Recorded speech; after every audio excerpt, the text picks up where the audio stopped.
अच्छा जी, सब लोग अस्सलाम वालेकुम। थोड़ा सा लेट क्लास स्टार्ट कर रहे हैं यार, फिर वही सेम इशू था, बट स्टिल हम स्टार्ट करें सर यहाँ से क्लास। हमारे पास सर क्वेश्चन नंबर 21 है। क्वेश्चन नंबर 21 निकाल लीजिए अपनी बुकलेट का। हम यहाँ से क्वेश्चन को सॉल्व करने जा रहे हैं। आई होप सब लोगों ने 21 निकाल लिया होगा। पेज नंबर बताओ क्या तुम लोगों के पास? 240, पेज नंबर 241 या पेज नंबर 240 पे आपको मिल जाएगा। DN a trader prepare the following trial balance। आगे लिखा हुआ आपके पास from his account of 31 March 2005। Capital की वैल्यू है, ड्राइंग्स है, इन्वेंट्री है, बैंक है, डिस्काउंट है। डिस्काउंट में आपके पास अलाउड भी है और आपके पास रिसीव भी है। फिर परचेज है, सेल्स है, ट्रेड रिसीबल्स है। फिर आपके पास सर ट्रेड पेबल्स है, जनरल एक्सपेंसेस है, सैलरीज है, प्रेमिसेस है, प्रोविजन फॉर डेप्रिसिएशन है, इक्विपमेंट का प्रोविजन फॉर डेप्रिसिएशन है, सेल्स रिटर्न है, प्रोविजन फॉर डाउटफुल डेट्स है। We have to check whether the provision has increased or not. फिर हमारे पास कैरेज आउटवर्ड्स है, इनवर्ड्स है, repair and extension to the premises है। Repairs and extension to the premises. Sir extension तो revenue expenditure नहीं होता सर, जो एक्सटेंशन होती है वो तो कैपिटल एक्सपेंडिचर होता है। तो इसका मतलब है 13,700 में से कुछ अमाउंट रिपेयर का है, कुछ अमाउंट एक्सटेंशन का है। तो एक्सटेंशन का अमाउंट तो नहीं जाएगा इनकम स्टेटमेंट में, एक्सटेंशन का अमाउंट तो बिल्डिंग की कॉस्ट का पार्ट होगा। और ये बात समझ में, एक्सटेंड कर दी ना मैंने बिल्डिंग, ये तो कैपिटल एक्सपेंडिचर है। The closing inventory is to be valued at 16,300। फिर सर एट 31 मार्च, सही है, वालेकुम अस्सलाम। Sir at 31 March 2005 salaries owing amounted to 3,400 while the general expenses are prepared by 550। Sir आगे लिखा हुआ आपके पास सैलरीज owing है अमाउंटेड टू 3,400। जब आप दीजिए सर ओइंग है तो इसका मतलब है सर ये वैल्यू आपके लिए क्या बन गई, ये वैल्यू आपके लिए बन गई अक्रूड। तो उसके बाद the general expenses were prepaid. So prepaid का मतलब है सर आप इसको क्या कर देंगे, माइनस। तो दो चीजें हैं, सैलरीज ढूंढते हैं ऊपर जाके सर, सैलरीज को डबल टिक करते हैं, सैलरीज के अमाउंट में सर जाके क्या ऐड कर देते हैं, सैलरीज के अमाउंट में ऐड कर देते हैं 3,400। लिखें ऐसे ही मार्क करें। जनरल एक्सपेंसेस को सर डबल टिक कर दीजिए, डबल टिक करके सर प्रीपेड की वैल्यू के आगे क्या लिख दीजिए, 550। सर ये वैल्यू आ गई आपकी। फिर सर लिखा debt of 1,400 was considered irrecoverable. The full amount is to be treated as bad debt for the account and provision for doubtful debt is to be adjusted to 2% of the receivables. पहली बात तो 1,400 का bad debt है, तो sir trade receivables की जो value given है आपके पास 24,700, तो मैंने कहा सर 24,700 में से माइनस कर देंगे आप 1,400, माइनस कर देंगे सर आप 1,400। तो जो आंसर आएगा वो बताइए, 23,300। सर 23,300 मल्टीप्लाई कर देंगे सर आप इसको, जो भी आपका प्रोविजन फॉर डाउटफुल डेट की वैल्यू है सर वो है सर 2%। तो मैंने कहा सर इसको आप 2% पे अप्लाई कर दीजिए। सर आंसर बताइए। 466। सर इसका आंसर आ गया आपके पास 466। Now I have a question.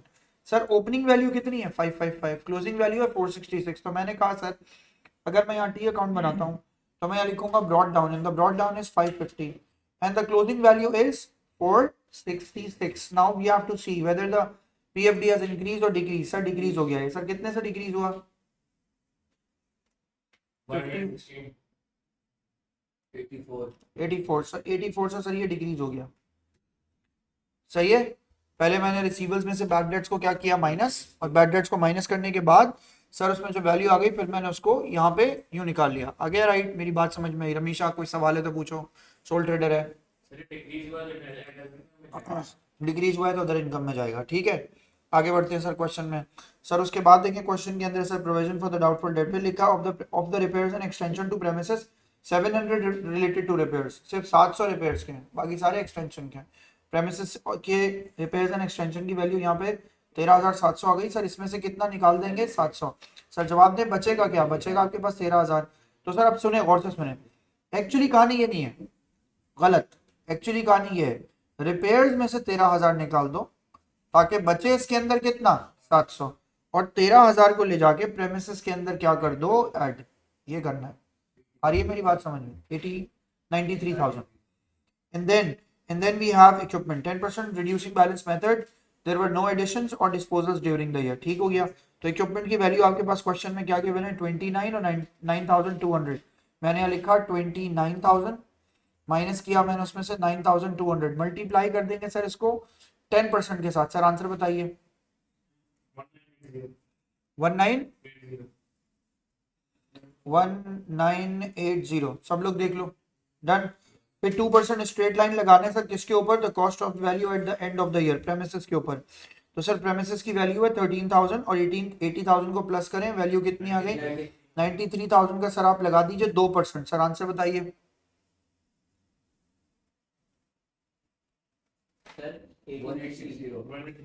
1860। Sir ये आ गई आपकी दो डेप्रिसिएशन, ये भी डेप्रिसिएशन, ये भी डेप्रिसिएशन। फिर लिखा है बैंक चार्जेस 600 आउटस्टैंडिंग है, 600 आउटस्टैंडिंग है, ओइंग है। सर लेकिन क्वेश्चन में कहीं बैंक चार्जेस नहीं है। नहीं नहीं, बैंक तो सही है, बैंक तो पूरी वैल्यू गिवन नहीं कह रहा, बैंक चार्जेस अभी आपको देना बाकी है, दे दिए होते तो मैं बैंक में समझ। बिल्कुल सर, सर ये एक्सपेंस में जाएगा। एक बात तो ये एक्सपेंस में भी जाएगा, दूसरी बात कि ये अदर पेबल्स में भी जाएगा। सर ये अदर पेबल्स भी है मेरे लिए, सही हो गया। ये दोनों एडजस्टमेंट आप इसमें रखेंगे। डन। अब जरा सर इसको शुरू करते हैं, क्वेश्चन को शुरू करते हैं सर। और आज की क्लास में ना हम स्पेसिफिक और जनरल प्रोविजंस के बारे में भी एक डिस्कशन करेंगे। कुछ बच्चों ने मुझसे सवाल किया है कि सर वो पार्ट हमें दोबारा से री एक्सप्लेन कर दें, तो मैं उस पर भी बात करूंगा सर।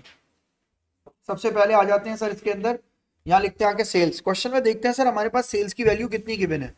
तो सेल्स की वैल्यू सर आया हम क्वेश्चन के अंदर, सेल्स तो गिवन है, सेल्स रिटर्न भी साथ साथ चेक कर लो। सेल्स की वैल्यू है 247450, लिख लो। और सर सेल्स रिटर्न की वैल्यू है 2500। ये दोनों बताएंगे आप। सेल्स की वैल्यू है 247450, 247450, और सेल्स रिटर्न की वैल्यू बताइएगा 2500। सर माइनस कीजिए, इसमें से आंसर निकालिए। 244। डन हो गया। फिर सर लेस करेंगे, लेस करके सर आप इसके अंदर आके क्या लिखेंगे, cost of sales, cost of goods sold same. यहां लिखेंगे सर आप आके इसके अंदर ओपनिंग इन्वेंट्री। अब मुझे जरा ना जल्दी से पीछे जाके चेक करना पड़ेगा। क्लोज क्या वैल्यू है 11,200। सर परचेजेस तो है, परचेज रिटर्न नहीं है। परचेजेस चेक कीजिए क्वेश्चन में कितने किए, 137,600। और सर परचेज रिटर्न नहीं है, लेकिन कैरेज इनवर्ड्स है। सर कितना है बच्चों, ये मुझे सब लोग बता रहे हैं पीछे से वैल्यू, तो मैं उनसे सुन के लिख रहा हूँ। 800 आप चेक करते रहिएगा। फिर सर कोई ड्राइंग्स, कोई इस तरह की चीज, कोई टुक कुछ नहीं है सर। फिर सर डायरेक्ट आपके पास क्या आएगा, एंडिंग इन्वेंट्री या closing inventory. Sir closing inventory की वैल्यू चेक कीजिए सर, आपके पास क्या आ रही है, फिर से बताइएगा। 16,300 सर वैल्यू आ गई। सर इन सारी वैल्यूज को प्लस माइनस करके सर आप इसका आंसर निकाल लीजिए। 149,600। सर 1,333,000, 333। चेक करो भाई उमर, क्यों गलती आई। मेरे ख्याल से भी 1,333, हाँ मेरे ख्याल से भी 1,333,000 आ रहा है। ग्रॉस प्रॉफिट सर आपके पास आ गया 1,11650। डन।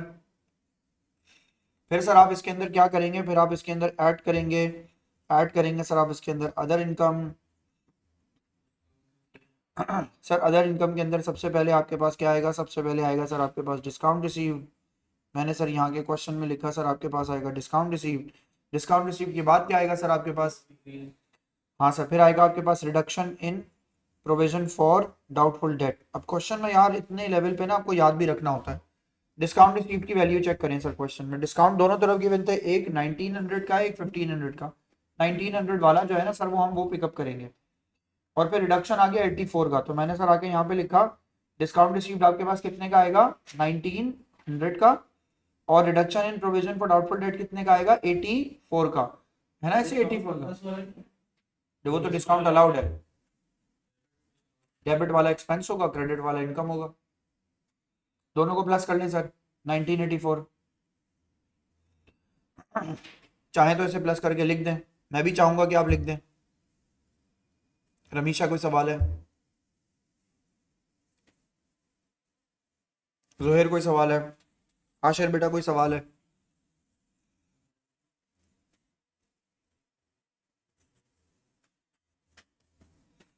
लेस करेंगे सर आप इसके अंदर से एक्सपेंसेस। आप इसका टोटल नहीं भी लिखें तो चल जाएगा सर। एक्सपेंसेस की बात करते हैं, क्वेश्चन को देखिएगा सर। एक्सपेंसेस शुरू से स्टार्ट होंगे, पहले आएगा डिस्काउंट अलाउड 1500, फिर आएगा जनरल एक्सपेंस।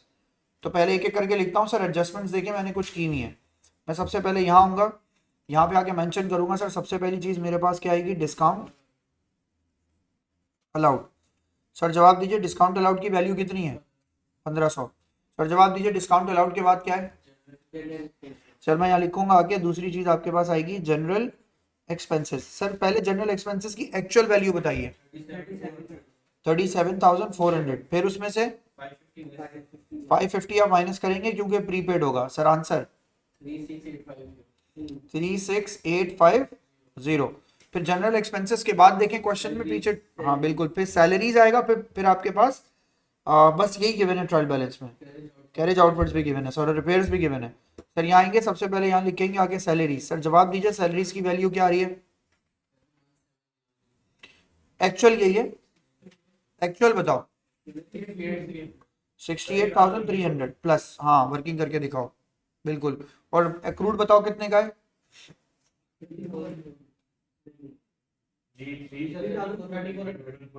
3400 का। दोनों को प्लस कर दो, 7100। फिर उसके बाद सर क्वेश्चन में और भी गिवन है सर, बैड डेट नीचे है। पहले ट्रायल बैलेंस वाले, पहले आएगा आपके पास carriage outwards. Sir carriage outwards की वैल्यू क्वेश्चन में देखिए कितनी है, कोई एडजस्टमेंट नहीं है सर। क्या वैल्यू है, 600।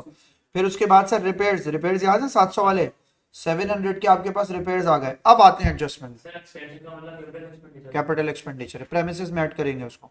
सर उसके बाद बढ़ते हैं आगे, फिर आपके पास लिखा हुआ है क्लोजिंग, फिर लिखा हुआ है सर सैलरीज ओइंग, फिर लिखा हुआ है जनरल एक्सपेंसेस, फिर लिखा हुआ है salaries owing, debt of 1400 bad debt. तो 1400 का बैड डेट आ गया आपके पास। फिर डिप्रिसिएशन की बारी आएगी सर। मैं यहाँ आया, मैंने लिखा आगे सर, बिल्कुल सर यहाँ लिखा मैंने आगे बैड डेट्स। और बैड डेट्स की वैल्यू कितनी है सर आपके पास, 1400। फिर सर जवाब दें, बैड डेट के बाद आपके पास दोनों डेप्रिसिएशन आएंगे। डेप्रिसिएशन ऑन इक्विपमेंट वैल्यू कितनी है, और डेप्रिसिएशन ऑन प्रेमिसेस, दो आएंगे। प्रेमिसेस वाली की वैल्यू कितनी है, 1860। हाँ 1860 है। इक्विपमेंट वाली की वैल्यू सर यहाँ से चेक करते हैं, इक्विपमेंट की वैल्यू है 1980। सर यहाँ के वैल्यू लिखेंगे सर आप इसकी 1980 सर। हाँ बिल्कुल बताओ क्या वैल्यू है, एक्चुअल वैल्यू क्या है इक्विपमेंट की, 29,000 माइनस करेंगे 9,200, मल्टीप्लाई करेंगे 10% से। 10% ही है ना, सही है। और प्रेमिसेस पे क्या है, 2%। वैल्यू कितनी है, 93,000। 93,000 पे आप मल्टीप्लाई कितने परसेंट करेंगे, 2%। बिल्कुल सही सर। बैंक चार्जेस आ जाएंगे सर लास्ट में, सबसे लास्ट का बैंक चार्जेस बचा है सर। बैंक चार्जेस की वैल्यू कितनी थी सर, 600। सर 600 की वैल्यू मैंने यहाँ लिख दी सर। इसका टोटल निकाल लेंगे तो ये मेरे एक्सपेंसेस आ गया 11, बैंक चार्जेस इंक्लूड किए, सही है, 117190 माइनस कर देंगे सर। माइनस करेंगे तो आपके पास सर इससे प्रॉफिट फॉर द ईयर आना चाहिए, प्रॉफिट फॉर द ईयर आना चाहिए, या very good sir, profit for the year आना चाहिए, या आपके पास लॉस फॉर द ईयर आना चाहिए। Loss for the year, sir इस क्वेश्चन में लॉस है, लॉस बताइए।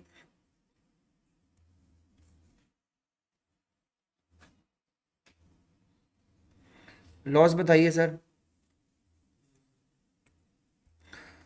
ग्रॉस प्रॉफिट अदर इनकम को ऐड करके एक्सपेंसेस को माइनस कर दीजिए।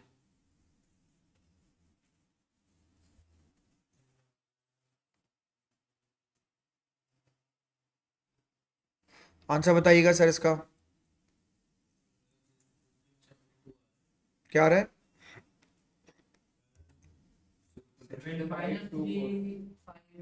इन दोनों को आप प्लस करेंगे और इसको माइनस करेंगे। लॉस 3,556 सर आपके पास लॉस आ गया।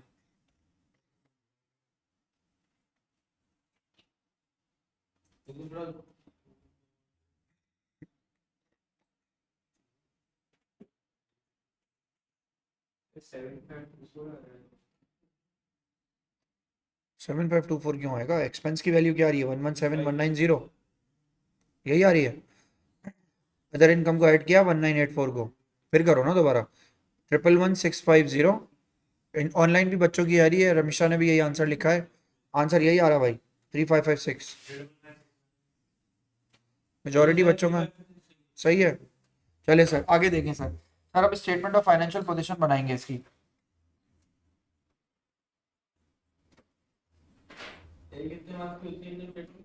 30 मार्क्स का आता है क्वेश्चन सोल्व वाला पूरा, और अभी थ्योरी पार्ट भी है। नहीं नहीं, अभी थ्योरी पार्ट भी है बाकी, इतना आराम से थोड़ी है, इसमें जान छोड़ देगा तुम्हारी। सर यहाँ देखें, यहाँ लिखेंगे आके sir non current assets. Non current assets के अंदर सर आप सबसे पहले आके यहाँ पे मेंशन करेंगे, आपके पास यहाँ पे क्या आएगा, यहाँ पे आएगा सर आपके पास एट कॉस्ट, फिर क्या आएगा आपके पास सर पीएफडी, फिर आपके पास यहाँ क्या आएगा सर नेट बुक वैल्यू। अब सुनिए सर, सर सबसे पहली चीज आप इसके अंदर जो रखेंगे वो रखेंगे प्रेमिसेस। क्वेश्चन में बताइए प्रेमिसेस की वैल्यू कितनी है। Very good sir 93,000। पुराना डेप्रिसिएशन कितना है, बिल्कुल सर ऐसा ही है, और नया डेप्रिसिएशन है आपके पास 1860।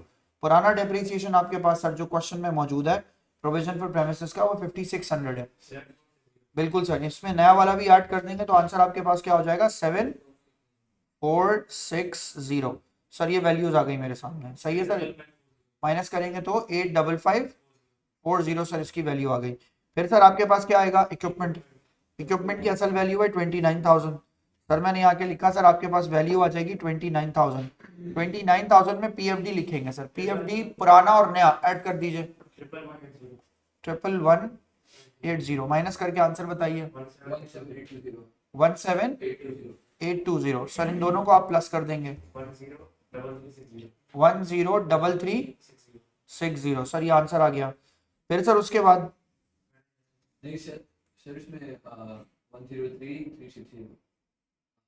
सही है। फिर सर आपके पास फिर क्या आएगा, फिर आएगा आपके पास करंट एसेट। करंट एसेट के अंदर उमर सबसे पहले क्या चीज लिखेंगे, सबसे पहले लिखेंगे inventory.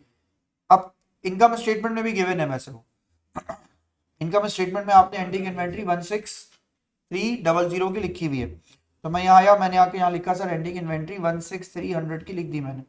Other receivables, sir other receivables ना आपके पास क्वेश्चन में, इस क्वेश्चन में मेरे ख्याल से सिर्फ एक है, एक ही है बस। और क्या है सर वो प्रीपेड 600 का, 600 ही है ना, एक ही है सर प्रीपेड, चेक कर लें। फिर सर उसके चेक कर लो भाई, मैं जाऊं चेक करने। सर प्रीपेड आपके पास सिर्फ एक है क्वेश्चन में, 550 है सर। सर ये रहा जनरल एक्सपेंसेस और प्रीपेड 550 बस, और कुछ भी नहीं है सर। सर मैं वापस गया यहाँ पे, नहीं सर। उसके बाद आपके पास account receivable. Sir account receivable में नीचे पीएफडी फिक्स करेंगे। सर जवाब दीजिए पहले रिसीवेबल्स की क्या वैल्यू है, जो ट्रायल बैलेंस में गिवन है 24,700 तो गिवन है, उसमें से आपने माइनस क्या कर दिया है 1400, तो आंसर क्या बचा नहीं 23300। उस पे सर आपने कितने परसेंट चार्ज किया, एडजस्टमेंट्स ऑफ प्रोविजन कितने परसेंट है 2%, 4%, 2%, 2% अप्लाई कीजिए उसके ऊपर, आंसर चेक कीजिए क्या आ रहा है 466। सर इसका आंसर आ गया आपके पास 466, इसको माइनस कर दीजिए, सर इसका आंसर आ गया 22834। फिर सर आपके पास बैंक एंड कैश आना चाहिए। क्वेश्चन में चेक करें बैंक ओवरड्राफ्ट है, बैंक चेक करें ओवरड्राफ्ट है, कैश भी चेक करें कैश है ही नहीं क्वेश्चन में। इन तीनों को सर प्लस कर लीजिए,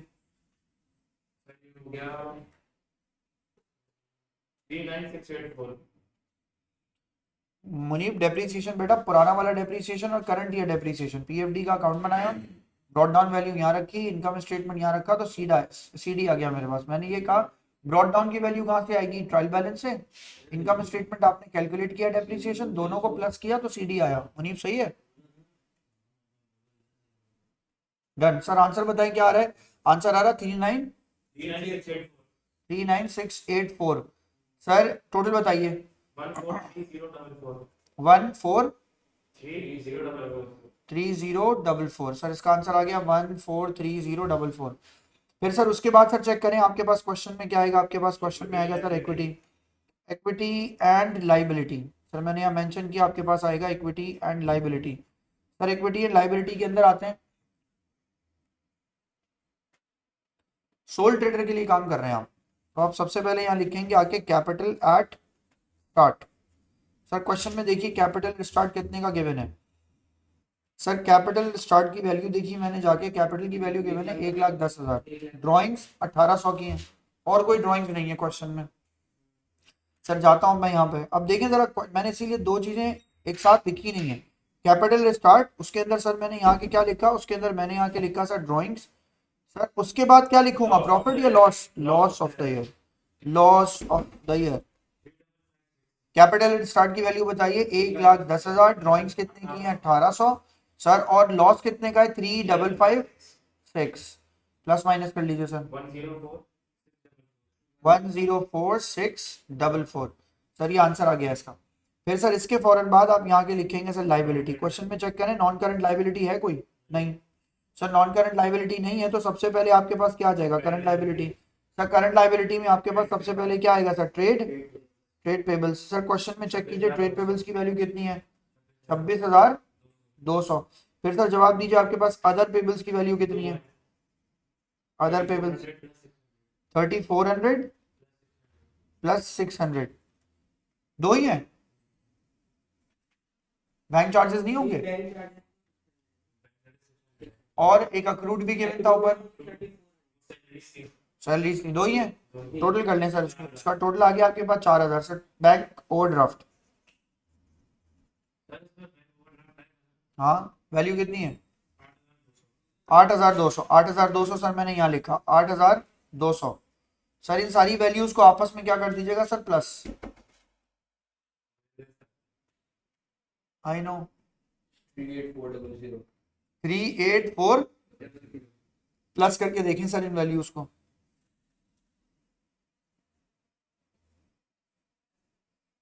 143,044 जी।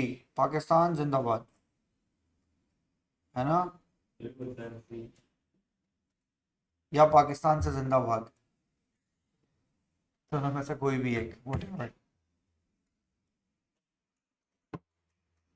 20 मिनट में किया है हमने, आपको भी करना है? मैं बातें करते हुए कर रहा था, आप भी कर सकते हैं, कोई रॉकेट साइंस नहीं है ये, आप भी कर सकते हैं। सुने, मैं कुछ एडजस्टमेंट का तस्करा करने जाऊँ आपसे। अच्छा, मैंने एक सोल ट्रेडर का क्वेश्चन ना छुपा के रखा हुआ आपके लिए, बस आपको डराऊंगा वो दिखा के। सीआई का है, रिसेंट ईयर्स का है, देख के आप पहले, आप मेरे ख्याल से जब भी वो क्वेश्चन आप देखेंगे ना, पहले आपको हंसी आएगी, फिर आपको रोना आएगा, और फिर आपको, मुझे नहीं पता फिर क्या होगा। आखिरी एक्सप्रेशन मुझे पता है, जब मैं उसकी 2-3 एडजस्टमेंट्स कर चुका हूँ ना, तो फिर शक्ल ऐसे बन रही होगी, यूं वाली। समझ नहीं आ रहा होगा, खुशी में, गम में, तकलीफ में, किस में, समझ नहीं आ रहा होगा। और वो भी हो सकता है कि कान ऐसे हो जाए, और हो सकता है कि सर सर के बाल भी हो जाए, ऐसा ही हो। एक एक क्वेश्चन मैंने छुपा के रखा हुआ, और ये बात समझ में, ये होगा उसके साथ, लेकिन खैर उस वक्त देखेंगे। अब जरा यार, मुझे लगता है बहुत से बच्चों को एक एडजस्टमेंट की प्रॉब्लम है। उस एडजस्टमेंट की प्रॉब्लम को ना मैं जरा आपसे तस्करा करने जा रहा हूँ। हो सकता है उसामा भाई ने आपको वो बहुत दिल लगा के समझाने की कोशिश कराई हो, लेकिन बिल्कुल ऐसा हो सकता है कि उस एडजस्टमेंट में आप कहीं फंस गए हो। मैं आपको एक एडजस्टमेंट करके दिखा रहा हूँ, जो कि प्रोविजन फॉर डाउटफुल डेट्स को क्लियर कराएगी आपके। एक मिनट रुक जाएगा, सबने कर लिया ना काम, कॉपी? सुने, मैं आपको एक एडजस्टमेंट सिखाऊं। जरा क्वेश्चन का नाम बताना। डेव, डेव ना, डेव डेव डेव डेव। अब सुनो भाई सब लोग, मैं आपकी जिंदगी आसान कर रहा हूँ, फिर मुस्कुराओगे कि सर आपको पता है, बाकियों को क्यों नहीं पता? सबको पता है, बस दिमाग नहीं इस्तेमाल करते यहाँ तक आने के लिए, बस, और कुछ भी नहीं है। सॉरी, सबको नहीं बोल रहा भाई, रिकॉर्डिंग है, हम का कोई बेचारा जल जाएगा कह के ये क्या कह रहे हैं। नहीं भाई, सबको आता है, बस कुछ लोगों को समझ में आता है ऐसे समझाना है, कुछ लोग इसको दूसरे अंदाज से समझा देते हैं। सुने मेरी बात, सुने, ये क्वेश्चन है केएल का, आप कर चुके हैं, ये पिछली रिकॉर्डिंग में है, ये सॉल्व है। मैं ना इसके प्रोविजन का, स्पेसिफिक का और जनरल का एक तरीका बता रहा हूँ आपको सॉल्व करने के लिए। देखिए हैरान होंगे आप, तो यार ये कमाल का तरीका, ये तीसरा वाला तरीका लगाएं। पहले तो मैं आपको पहला बता रहा हूँ, फिर दूसरा बता रहा हूँ, फिर तीसरा बता रहा हूँ। सुने सर, सबसे पहले तो क्वेश्चन में ये आके देखें, पूरे ट्रायल बैलेंस को अगर आप पढ़ लें तो आपको प्रोविजन फॉर डाउटफुल डेट की वैल्यू ना आपको यहाँ नजर आएगी, 2000, सही ओपनिंग। कमाल देखिएगा सर, उसने आगे मेंशन नहीं किया कि ये स्पेसिफिक है या जनरल। इसका मतलब है मैं ही अज्यूम करूँ कि ये एक ही अकाउंट मेंटेन करता है, थोड़ी देर नहीं करता, स्पेसिफिक अलग और जनरल अलग करता हूँ। सुने, अब जरा एडजस्टमेंट में आ जाते सर। एडजस्टमेंट में लिखा है ड्यूरिंग द ईयर एंडेड, गौर से सुने, ड्यूरिंग द ईयर एंडेड के एल के had withdrawn for his personal use. इसकी आ गई आपको एडजस्टमेंट समझ में? अगर गुड्स विड्रॉ किए तो क्या करना होता है? गुड्स विड्रॉ करते हैं तो क्या एडजस्टमेंट पास करते हैं? ड्रॉइंग्स को क्या करते हैं? डेबिट, और परचेजेस को क्या करते हैं? क्रेडिट। ये करते हैं सर, परचेजेस में से माइनस करते हैं, ड्रॉइंग्स में क्या करते हैं? प्लस। रेंट रिसीवेबल भी हो गया, लोन भी हो गया। इधर सुनो भाई, the provision for doubtful debt is to be provided as 700 क्या स्पेसिफिक डेट। आगे क्या लिखा है? 3% on the remainder of the receivables. Question में लिखा है सर 57,500, राइट। कोई बेड डेट नहीं है इसमें। पहले तो मैं बेड डेट को माइनस करता हूं, बेड डेट नहीं है, बेड डेट नहीं है, प्लस कोई और एडजस्टमेंट रिसीवेबल पर नहीं है। मैंने क्या किया आप सुने, मैंने ट्रेड रिसीवेबल्स की वैल्यू पिकअप की। मैंने कहा सर 57,500 के ऊपर पहले स्पेसिफिक डेट चार्ज किया, कितनी वैल्यू का? 700। तो सर जवाब दो, आंसर क्या बचा? 50,500. 56,800। क्या बच गया सर? 56,800। मल्टीप्लाई करेंगे सर आप इसको 3% से, आंसर निकालिए।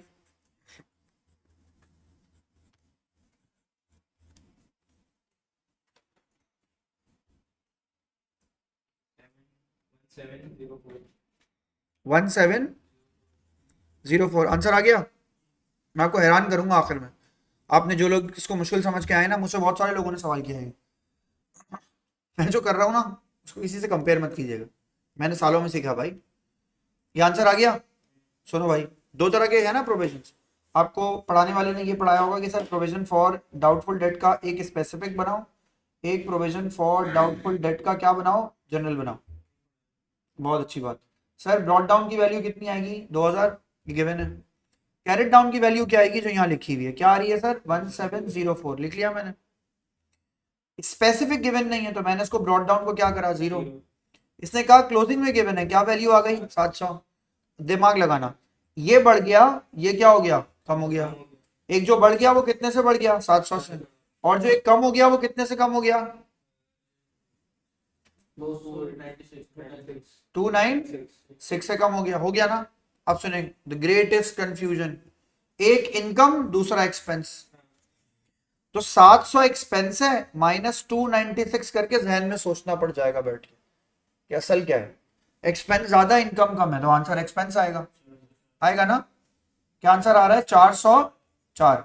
सर ये तो बड़ा मसला है, ये नहीं बनेगा मुझसे। मैं बताता हूँ आप क्या करें। आप दोनों का कंबाइन अकाउंट बना दें, जान छुड़ाएं। कंबाइन अकाउंट कैसे बनेगा? ओपनिंग वैल्यू क्या गिवन है? मैंने कहा स्पेसिफिक प्लस जनरल एक साथ बना दो। देखो कमाल बता रहा हूँ। ओपनिंग वैल्यू क्या आ गई? 2000। क्लोजिंग वैल्यू पता है कैसे निकलेगी? दोनों का जोड़। क्या वैल्यू है? 1704। स्पेसिफिक की क्लोजिंग वैल्यू क्या है? 700। 1704 प्लस 700 ऐड करो 2404। बेटा आप जरा इंक्रीज बताओ कितने का है? क्या है सर? 400। ये रहा आंसर। वाह, हाँ ये आंसर आ गया ना डायरेक्ट। 4 अकाउंट क्यों बनाओ? एक अकाउंट बनाऊंगा, दोनों को कंबाइन कर दो, दोनों की क्लोजिंग वैल्यूज को एडअप करूंगा, एक आंसर आ गया। ये वैल्यू ले जाऊंगा अकाउंट रिसीवेबल के नीचे माइनस करने के लिए, इस वैल्यू को ले जाऊंगा इनकम स्टेटमेंट में। छुट्टी हो गई, मेरी जान छुट्टी। मैं दोबारा बोल रहा हूँ, सब लोग सुनो।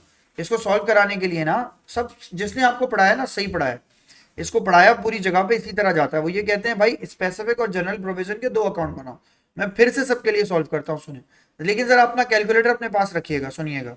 मैंने कहा सर सबसे पहले आपके पास 57,000 क्या वैल्यू है? 500। उसमें से क्या माइनस करोगे? 700। 700 क्या है मेरे लिए? प्रोविजन फॉर डाउटफुल डेट का क्या? स्पेसिफिक। आंसर क्या आएगा? 56,800। इसके ऊपर अप्लाई क्या करेंगे सर? 3%। 3% का आंसर क्या आएगा सर? 1704। और से सुने, ये है बैलेंस सीडी ऑफ, है ना? ये भी क्या है? बैलेंस सीडी ऑफ, है ना? दोनों सीडी हैं। तो मैंने क्या किया, मैंने दोनों का कंबाइन अकाउंट बनाया, प्रोविजन फॉर डाउटफुल डेट का जनरल प्लस स्पेसिफिक का कंबाइन। मैंने कहा ब्रॉट डाउन वैल्यू कितनी है? 2000। सर तो स्पेसिफिक का प्लस 0, स्पेसिफिक है ही नहीं ओपनिंग में, लग देते, ऐड कर देते। क्लोजिंग की क्या वैल्यू बता रहा है? वो क्लोजिंग की वैल्यू ये बता रहा है कि इन दोनों को आपस में क्या कर दो? कंबाइन। 2404। सर जवाब दीजिए, इंक्रीज या डिक्रीज? 404। सर जवाब दीजिए, क्या बन गया? IS expense. इतनी लंबी चार्ज ही नहीं करूंगा, रमीशा समझ आ गया?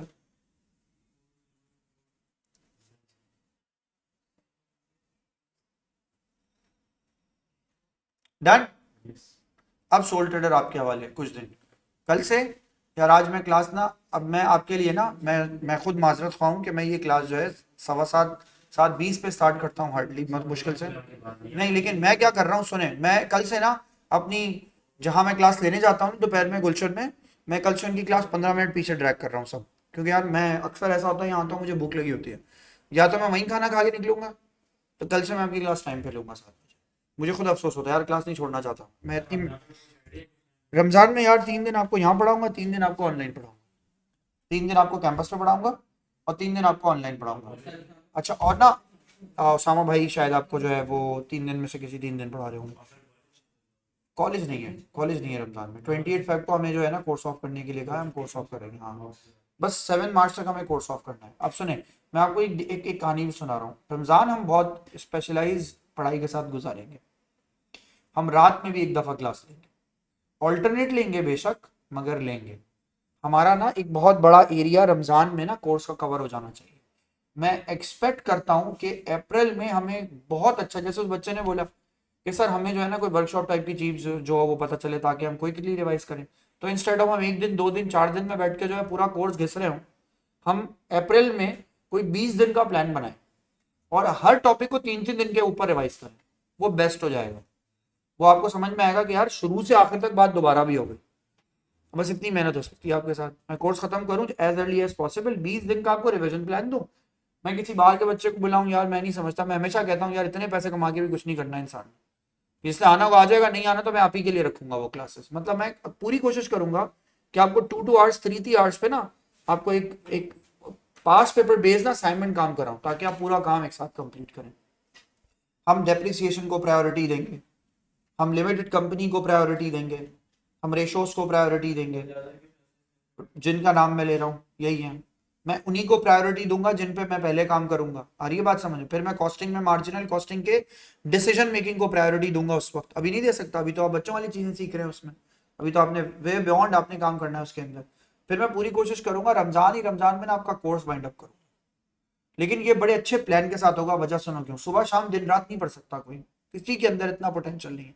एक ही दिन में मैं आपको सारी इंफॉर्मेशन सुना दूं और आप सब सीख जाएं, इम्पॉसिबल है ह्यूमनली। रोजाना की बेसिस पे कुछ ना कुछ करेंगे, इफेक्टिव करेंगे। लेकिन आ रही है बात समझ में? रमजान में मैं आपको 3 दिन यहाँ बुलाऊंगा कैंपस में और 3 दिन मैं आपको ऑनलाइन के क्लासेस के अंदर स्केड्यूल कर दूंगा। और अगर मेरा बस रहा तो मैं आपको लाइक देखूंगा फिर आपको किस तरह उसमें मूव कराना है, ठीक है ना? तो रमजान में तैयार ही, रात में आपकी जो मजलिस तरावी या कोई भी चीज़ होती है उसके बाद जो है ना सर हम 11 बजे 11:15 बजे से पढ़ना शुरू करेंगे। रात को 11:15 से लेकर 12:30 पौने 1 तक लास्ट ईयर पढ़ाया है मैंने। जिन लोगों के मॉक हो रहे हो मैं अभी आपको ये वीडियो में भी रिकॉर्ड करके भेज रहा हूँ सर। जिन बेटा ये इंक्रीज हुआ ना 2000 और 2404 में इंक्रीज हुआ 404 का, तो ये तो इंक्रीज है। और ना हम इफेक्टिवली पूरा रमजान पढ़ेंगे सुकून के साथ, ठीक है बॉस? चले नेक्स्ट क्लास में मिलते हैं। अल्लाह हाफिज। कल इसी टाइम पे क्लास 7 बजे।